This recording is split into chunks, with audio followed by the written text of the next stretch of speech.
The gentleman is recognized. Thank you, Mr. Speaker. I thank the gentleman for yielding. Americans want safer streets, affordable gas, and freedom.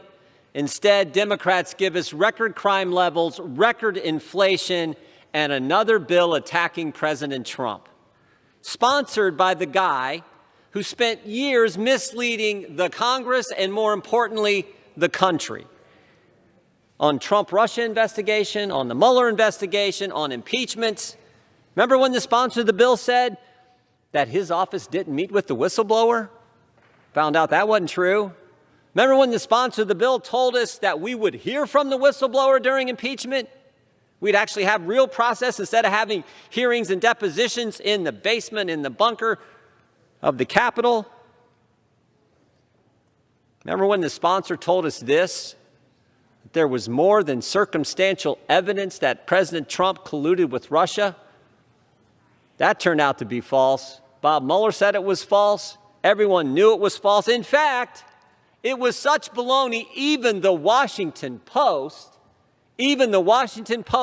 has had to retract and change things from stories because they said, oh, yeah, there was a lot of false information in that dossier that they used to go spy on President Trump's campaign. And I think this is important to understand. Sponsored this legislation wasn't just any member of Congress, Mr. Speaker. He wasn't just any chairman of a committee in Congress. He was the chairman of the Intelligence Committee, the committee that gets additional information from anyone else in the country making those claims that were not accurate. So maybe instead of having another bill that attacks President Trump because Democrats are afraid he's going to run and he's going to win in 2024, so they want to do everything they can to attack him, maybe instead of another bill attacking President Trump, we should actually focus on things that the American people care about. You know, you can attack President Trump all you want. I know one thing. A year ago, the border was secure. Sure was. A year ago, cities were safe. Safer than they are today. A year ago, we didn't have a 31-year high inflation. We actually had wages going up, real wages. A year ago, we didn't have a Department of Justice attacking moms and dads, putting a label, a designation, a threat tag on parents who simply go to school board meetings and speak out against a racist, hate America curriculum. No, we didn't have that a year ago. But you guys can keep attacking the president all you want, not addressing the issues that the American people care about. We're going to speak about the issues they care about. We're going to try to do everything we can to slow down your crazy agenda that is driving up the price of everything. We're going to speak out against and do everything we can to make sure the Department of Justice quits attacking parents. God bless the whistleblower who came forward and gave us the information, sent from the Counterterrorism Division of the FBI. We could be dealing with that issue today. We could be holding the Attorney General accountable, the Justice Department accountable for what they're doing. No. We're going to attack President Trump again. Democrats, that's the only thing they can do because they can't talk about anything else. I hope we defeat this bill. Yield back my time. The gentleman's time has expired. Thank you. Thanks, David. The gentlewoman from New York is recognized. Mr. Speaker, I now yield 1 minute and a half to the gentlelady from the great Commonwealth of Pennsylvania, the distinguished Vice Chair of the Committee on House Administration, Ms. Mary Gay Scanlon. Gentlewoman from Pennsylvania is recognized. Thank you, Mr. Speaker, and thank you to the chairwoman. If the last few years have taught us anything, it's that we cannot take our democratic institutions for granted. And to protect them in the future, we must codify many of the rules of the road for good government, which have been trampled in recent years by those more interested in personal power than the public good. That's why I rise in support of the Protecting Our Democracy Act, which would limit future abuses of presidential power, strengthen our system of checks and balances, and protect against foreign interference in our elections. I'm proud to offer my amendment to this important piece of legislation, which would increase the frequency with which the Inspector General of the Department of Justice must report to Congress any improper communications between the Department of Justice and the White House. We all should be concerned about the threat it poses to our country when the occupant of the White House, whether it's Nixon, whether it's Trump, or whether it's anyone else, when they treat the Department of Justice as their own personal law firm, using taxpayer dollars to advance personal or political ambitions or to block the investigation of corruption. We're learning more every day about the heroic public servants in the Department of Justice and elsewhere who raised their voices to push back against misconduct in the White House. My amendment would make it easier for these individuals to alert Congress to misconduct and allow us to better protect our democracy. I urge my colleagues to do their patriotic duty to protect our Constitution and to support both my amendment and the underlying bill. And with that, I yield back. The gentlelady yields back. Gentlewoman from New York is recognized. Mr. Speaker, I now yield 1 minute to the gentlelady from the great state of California, the distinguished and effective Speaker of the House, Ms. Nancy Pelosi. The gentlewoman, the Speaker, is recognized. I thank the gentlewoman for yielding and for congratulate her on her great leadership, chairing an important committee of the House Core, as we call it, and to thank her for bringing this legislation to the floor today. Mr. Speaker, I thank Mr. Adam Schiff for his leadership in putting this legislation together, and I'll get to that in a moment. But first, I just want to say how proud we are today.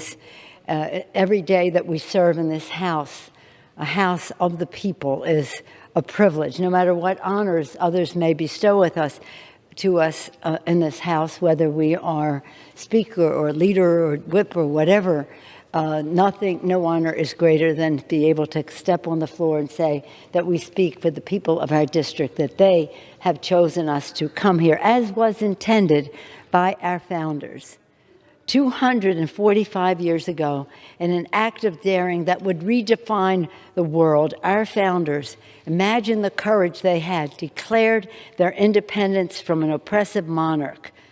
They said, "We hold these truths to be self-evident, that all men are created equal and that they are endowed by their Creator with certain unalienable rights. Among them are life, liberty, and the pursuit of happiness." The pursuit of happiness written into the founding document. And they continued, when any form of government becomes destructive of these ends, it is the people's duty to throw off such government, to provide new guards for their future security. They were speaking about England.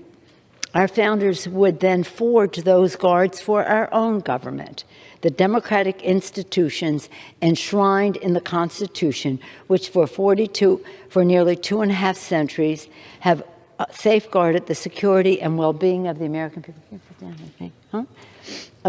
people.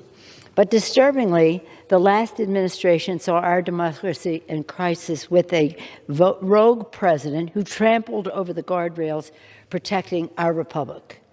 Now, Congress has a solemn responsibility and the opportunity to safeguard our democracy, ensuring that past abuses can never be perpetrated by any president of any party.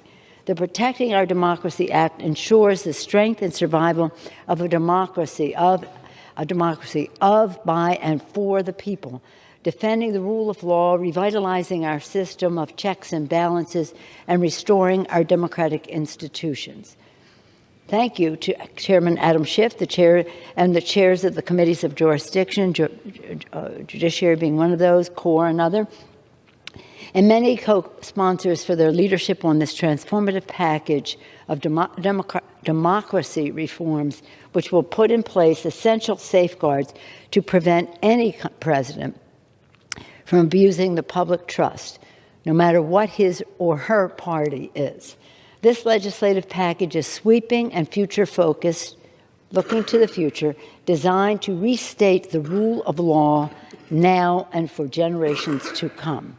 Our chairs have crafted a robust reforms package that can stand up to and prevent attempts to undermine our democracy, including the abuse of pardon power, abuse of office for personal enrichment, the solicitation of foreign assistance in our elections, retaliatory attacks on whistleblowers and inspectors general, politicization of the tools of justice, and contempt of Congress's oversight powers on behalf of the American people, including our lawful subpoena power and the power of the purse.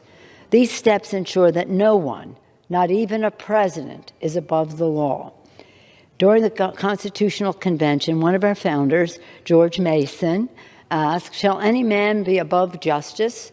Shall that man be above it who can commit the most extensive injustice?"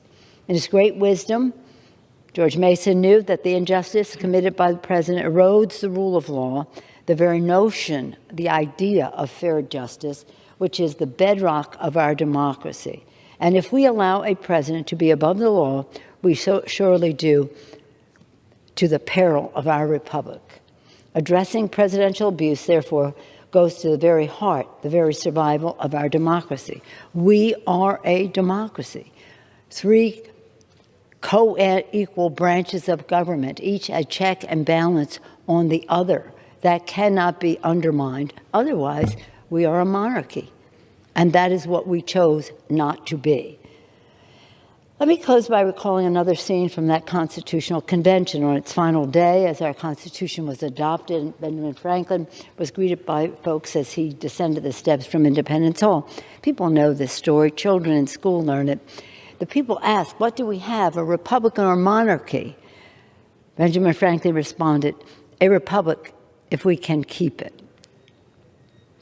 This was the vision of our founders, and we are grateful to them for it.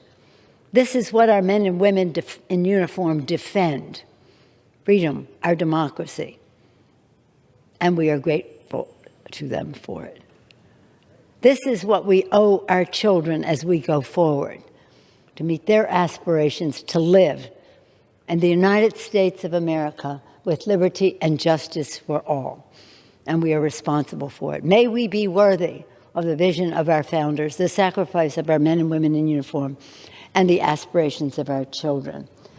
The Congress, as Article 1, the first branch of government, will uphold our solemn duty to keep our republic with our Republicans by passing the bill for the people. I say this with great appreciation to all who worked so hard to put this together. I support this bipartisan amendment that is on the floor right now, and thank those who worked together in a bipartisan way to put that forward, and hope that we can have a successful day for the people. Again, honoring our founders, our men and women in uniform, and for the children.